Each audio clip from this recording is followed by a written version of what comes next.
اعوذ باللہ من الشیطان الرجیم بسم اللہ الرحمن الرحیم۔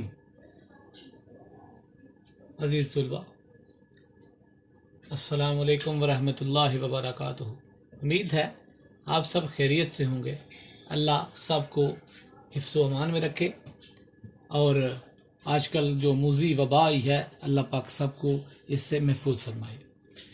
عزیز طلبہ، آج کا جو ہمارا سبق ہے وہ سال اول اور سال دوم دونوں کا سب کی خلاصہ حصہ نثر میں سے یہ بڑا اہم سوال ہے، خلاصہ لکھنا۔ تو طلباء جو ہیں بڑے پریشان ہوتے ہیں، خلاصہ لکھ کر آتے ہیں اور نمبر ان کو نہیں ملتے۔ تو اس کا طریقہ کار سمجھانے کے لیے کوشش کی ہے کہ یہ آپ کو اندازہ ہو جائے کہ کس طرح ہم نے جو ہے اس کو جو پیپر کے اندر کرنا ہے۔ سب سے پہلے یہ جان لیں کہ اس کے جو 10 نمبر ہوتے ہیں اس کی تقسیم کیسے ہوتی ہے۔ مصنف کا 1 نمبر ہوتا ہے، یعنی مصنف کے نام کا، اور دوسرا سبق کا خلاصہ 9 نمبر کا، دونوں کا 10 نمبر ہوتے ہیں۔ تو یہ اردو سال اول، دیکھیں میں نے اوپر لکھا ہے کہ سوال نمبر 4 پیپر کے لحاظ سے یہ چوتھا سوال ہوتا ہے جو آپ نے حل کرنا ہوتا ہے۔ تو سب سے پہلے آپ یہ کریں کہ پیپر کے اوپر درمیان میں لکھیں سوال نمبر 4 ایک لائن کے اوپر، یہ ضرور لکھیں۔ پیپر کے اندر یہ دھیان رکھیں کہ جو آپ کا سوال آپ کے کوسچن پیپر کے اوپر لکھا ہے اسی کے لحاظ سے آپ نے لکھنا ہے۔ یہ نہیں ہے کہ آپ پہلا حل کر رہے ہیں تو سوال نمبر 1 لکھ لیں، آپ نے پیپر کے لحاظ سے اس کی جو ڈویژن ہے اس کے لحاظ سے آپ نے لکھنا ہے۔ سوال نمبر 4 اوپر ایک لائن پہ لکھیں، اس کے نیچے سبق کا خلاصہ دوسری لائن پہ، اس کے بعد تیسری لائن پہ جو اس کا خلاصہ لکھنا ہے، یہ پہلا سبق ہے اسوہ حسنہ صلی اللہ علیہ وسلم، میں نے یہ حوالہ دیا ہے، تو یہ تیسری لائن پہ آپ اسوہ حسنہ لکھیں گے۔ اس کے بعد یہ سبق کا نام ہے، اس کے بعد مصنف کا نام سید سلیمان ندوی رحمۃ اللہ علیہ، یہ اس سے نیچے والی لائن میں آپ لکھیں گے۔ اس کے بعد ایک لائن چھوڑیں گے اور اس کے بعد پھر لکھیں گے سبق کی خلاصہ، سبق کا خلاصہ، اور اس کے بعد خلاصہ آپ لکھنا شروع کر دیں گے۔ تو اس طرح آپ کے جو لائنیں ہیں تقریباً 7ویں لائن پہ جا کے آپ کا جو ہے ایک لائن چھوڑ کے خلاصہ جو ہے وہ شروع ہوگا۔ تو خلاصہ لکھنے کے لیے یاد رکھیں کہ کوئی ایسا مواد، کوئی ایسی چیز اس میں شامل نہیں آپ نے کرنی جس کا سبق سے تعلق نہ ہو، اور کوئی ایسی چیز بھی شامل نہیں کرنی جو سبق کے اندر موجود نہیں ہے، آپ نے اپنے سے اس کو جو ہے اس میں شامل نہیں کرنا۔ اس کے عام نکات جو ہیں وہ کچھ لکھے ہیں میں نے کہ سبق کو 2-3 مرتبہ بغور مطالعہ کریں، یعنی غور سے 3 دفعہ پڑھنا۔ دیکھیں، ایک دفعہ سبق پڑھیں گے تو اس میں ہمیں کوئی خاص سمجھ نہیں آئے گی، دوسری دفعہ جب پورا سبق پڑھیں گے تو کچھ اس میں سے نکات جو ہیں وہ ہمیں سمجھ آ جائیں گے، کچھ لائنیں یاد رہیں گی، کچھ یاد نہیں رہیں گی۔ جب تیسری دفعہ آپ سبق کو غور سے پڑھیں گے تو آپ کو بہت سی باتیں اس کی جو ہیں وہ یاد ہو جائیں گی۔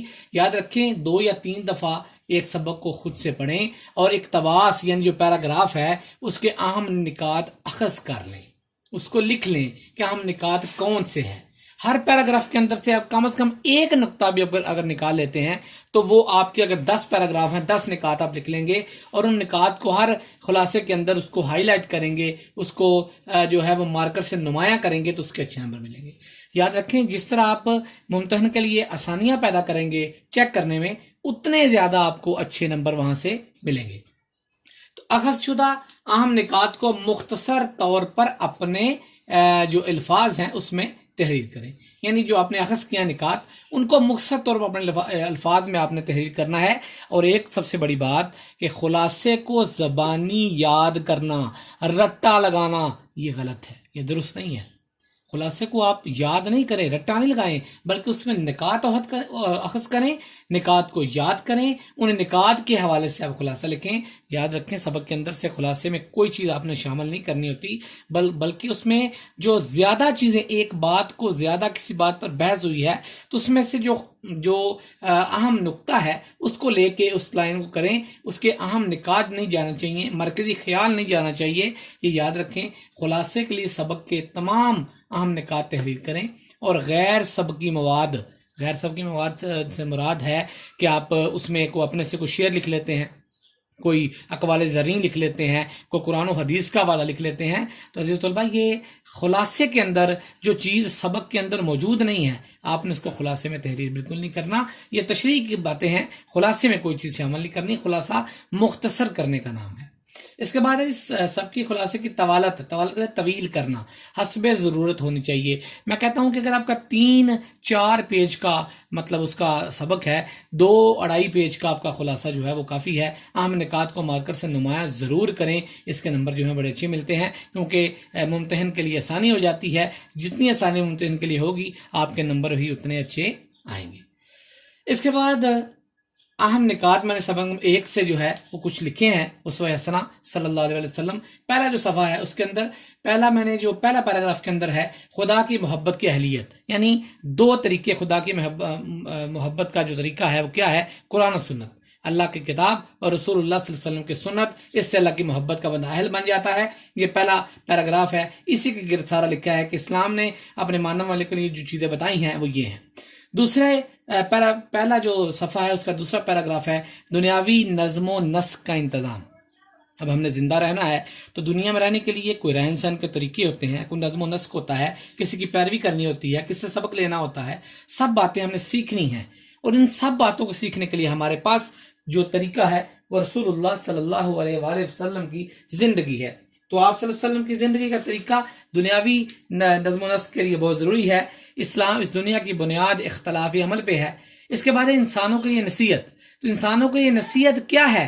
وہ بات جو انسانوں کے لیے بہت ضروری ہے وہ کیا ہے؟ ہر طبقے میں سیرت پاک صلی اللہ علیہ وسلم پر نصیحت پذیری اور سبق جو ہے دوسروں کے لیے نصیحت پیدا کرنا، دوسروں کے لیے ایسا عمل چھوڑنا، یہ رسول اللہ صلی اللہ علیہ وسلم کی زندگی سے تمام چیزیں ملتی ہیں کہ انسانوں کے ہر طبقے اور ہر صنف کے لیے سیرت پاک صلی اللہ علیہ وسلم میں نصیحت پذیری اور عمل کے لیے درس اور سبق موجود ہے۔ ایک حاکم کے لیے محکوم کی زندگی، یہ سب باتیں موجود ہیں۔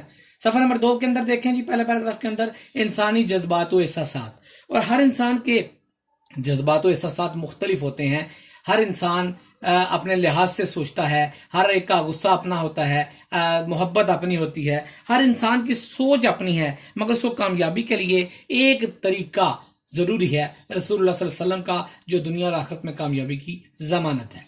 دوسرے پیراگراف میں مختلف اخلاقی پہلو ہمارے کیا ہونے چاہیے، یہ ایک اہم نمایاں نقطہ ہے، اسی کے مطابق آپ اس کو لکھ سکتے ہیں۔ تیسرا جی، ہر طائفہ انسانی کے لیے بہترین مثال۔ اس میں ہر طائفہ انسانی وہ کسی بھی تعلق رکھتا ہے، استاد ہے، شاگرد ہے، وہ جو ہے وہ جج ہے، وہ بادشاہ ہے، حکمران ہے، فقیر ہے، ہر ایک کو کسی نہ کسی کی پیروی کرنی ہے۔ تو رسول اللہ صلی اللہ علیہ وسلم کی زندگی ہر لحاظ سے، ہر مکتبہ فکر کے لیے، ہر طائفہ انسانی کے لیے مکمل رہنمائی فراہم کرتی ہے۔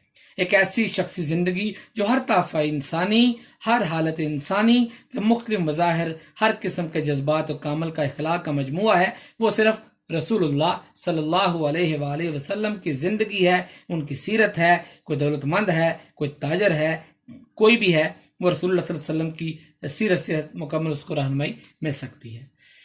صفحہ نمبر 3 جو ہے اس میں دنیاوی اور دینوی کامیابی کی بشارت، یعنی چاہے دنیا ہے، دین اور دنیا علیحدہ نہیں ہے، دین اور دنیا مل کر بندہ، اس میں آپ صلی اللہ علیہ وسلم نے دین اور دنیا دونوں کی ہیں، آپ نے تجارت بھی کی ہے، آپ نے دین کے مقابل زندگی گزاری ہے، قرآن پاک پر عمل کر کے دکھایا ہے۔ آپ صلی اللہ علیہ وسلم قرآن کا مکمل نمونہ تھے۔ آپ صلی اللہ علیہ وسلم نے ایسی کامل ہستی اور جامع ہستی جو اپنی زندگی ہر نوع، ہر قسم کے، ہر طرف انسانی کے لیے ہدایت کی آپ نے مثالیں چھوڑی ہیں، اور اسی دنیا کے اندر عالمگیر اور دائمی رہنمائی کا جو کام ہے وہ رسول اللہ صلی اللہ علیہ وسلم نے جو فرمایا ہے، آفتاب عالم تاب یا ابر بارہ۔ آپ صلی اللہ علیہ وسلم آفتاب عالم تاب، ایسا سورج جو ساری دنیا کو روشن کر دے، ایسی بارش ابر بارہ، ایسا بادل جو ہر جگہ برستا ہے، چاہے وہ غریب ہے، امیر ہے، آپ ہر کے لیے محسن انسانیت تھے۔ آپ صلی اللہ علیہ وسلم کو اللہ پاک نے جو تمام دنیا کا رحمت بنایا، لقد کان لکم فی رسول اللہ اسوۃ حسنہ۔ اس کے بعد ہے جی مسلمانوں کا مقصد حیات، ہمارا زندگی کا مقصد کیا ہے، اللہ نے ہمیں کس لیے بھیجا ہے، اور تمام باتیں جو سبق کے مطابق ہیں وہ آپ اس میں لکھیں گے۔ آخری ہیڈنگ ہے دائمی اور عالمگیر رہنما۔ تو آپ صلی اللہ علیہ وسلم دائمی اور عالمگیر رہنما تھے۔ آپ صلی اللہ علیہ وسلم، جس سے پہلے میں نے بتایا ہے کہ آپ کا وجود ایک آفتاب عالم تاب تھا، جس میں ہر ایک اور اس سیرت سے آپ ابر باراں تھے، یعنی پہاڑ، جنگل، میدان، کھیت، ہر جگہ آپ سیراب کرتے، بادشاہ ہو، گدا ہو، امیر ہو، غریب ہو، چاہے استاد ہو، شاگرد ہو، مسلمان کا مقصد حیات کیا ہے وہ آپ سب سمجھایا ہے۔ یہ دنیا انسانی صلاحیتوں و استعدادوں کے اختلاف کا نام ہے۔ یقین کرو کہ رسول اللہ صلی اللہ علیہ وآلہ وسلم کی زندگی سب کے لیے عالمگیر نمونہ ہے۔ اس لیے تو اللہ نے قرآن میں فرما دیا ہے، آپ دائمی اور عالمگیر ہیں۔ اللہ نے قرآن میں فرمایا اگر تمہیں خدا کی محبت کا دعویٰ ہے تو آؤ میری پیروی کرو، اللہ بھی تم سے محبت کرے گا۔ تو یہ تھا رسول اللہ صلی اللہ علیہ وسلم نے فرمایا اگر تمہیں خدا کی محبت کا دعویٰ ہے آؤ میری پیروی کرو، اللہ بھی تم سے محبت کرے گا۔ تو یہ کچھ میں نے نمایاں نکات جو ہیں آپ کے سامنے رکھے ہیں، امید ہے آپ کو خلاصہ لکھنے میں آسانی ہوگی، آپ کو سبق کی سمجھ آ گئی ہوگی۔ تمام اسباق کے خلاصے اسی طرح ہیں، کچھ نمایاں نکات لے لیں، اسی کے گرد پہ خلاصہ لکھیں، اور زیادہ لمبا خلاصہ لکھنے کا فائدہ نہیں ہے، نمبر جتنے ہوں اسی حساب سے اس کو تقسیم کر لیا کیجئے۔ امید ہے آپ کو سمجھ آ گئی ہوگی۔ اللہ میرا آپ کا ہم سب کا حامی و ناصر ہو۔ السلام علیکم ورحمۃ اللہ وبرکاتہ۔